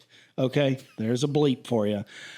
He's not, because there's no value to that word. It has no weight whatsoever unless you give it some kind of weight. But now if I said you're a piece of shit, and I really meant it, well, then that's where the sin happens. And understanding that we take ourselves too Well, like seriously. you said, it exposes your heart and what's at root in your heart. Yeah, it's not what comes out of your mouth, it's what's in your heart. So some people say nice things with an evil intent, and that's more of a sin. Yeah. Bless your heart. This has been a good conversation. I think. Thanks for having me, man. This was Are fun. you kidding? We've been trying to get you on for months. It's taken forever. I know. No wonder it took so long. We got our own celebrity, Golden Glove. No. Okay, but let me play it up a little bit. No wonder it's taken so long to get him on. He's going to put in like ding, ding, ding in here and all this stuff. Is there any way we can catch any of your fights? Are they on YouTube? It used to be. Why would you take that down? No, I didn't. My dad had it. He was the one that uploaded Maybe we it. can get some footage over to you to put in. Edited it up. Cool. It was hard to say. There's one video, I may have it, that I'm in awe. This is the video that I went out and I would be like, this is my nephew, y'all. And he had his hand. Oh man, I was just so freaking proud. And like, it's so crazy. And he had the wraps, just the white wraps. You didn't have the gloves on or anything. And he was doing something and you had to slow it down because all you saw was this blur of white. And I was just like, that's my nephew. You know what I mean? Like, it was just this, like, just insane pride because you literally had to slow motion it. It was like when like Bruce Lee did the whole dragon thing and like it slowed down, you know, like that's what I saw, but it was white gloves and I was like, you gonna whoop your butt, man. It was so good. I do the same anyway. thing. I got to bring my cousin on. He's great. He's one of the greatest pool players ever. And I live vicariously through him all the time. That's my cousin. Yeah. My cousin gets me half off price on these pool sticks. He's sponsored. Yeah, for a while, my dad had him uploaded on his. He tried to do comedy for a while. He had it uploaded on his YouTube channel. I mean, this was. I bet we can get a hold of him. I'll try to get something for you. I can't remember. We did it for Miss Barbara with the bike, so we can plug it in there. Dun dun dun dun dun dun dun dun. Yes. Dun, dun, dun, dun, dun, and then I'll do a highlight reel. All the good stuff. Yeah. Slow motion. I'm a pretty good editor. Not much to pick from. Did you see that little reel I sent you about 10 hours you get up? Oh, yeah. 10 hours of editing. You know, you bust your butt and you post it and you get 2 likes and 2 unsubscribes. That's the life of And an he was editor. like, I really got to get you to learn how to do this. Yeah. So I can enjoy the disappointment.